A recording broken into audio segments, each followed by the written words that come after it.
Это какой-то, не знаю, это какая-то хрень. Короче, я сейчас заснял видео, где якобы мой кот квадробер. Ну, потому что он прыгает. Кстати, к квадроберам я нейтрально отношусь. Не подойду, типа, не подойду и не сломаю маску.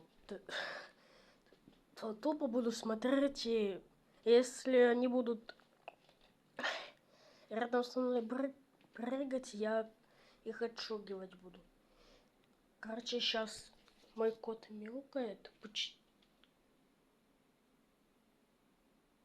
Он, короче, мяукает. Сейчас он перестал, мне страшно. Помогите, я не знаю. Мне страшно.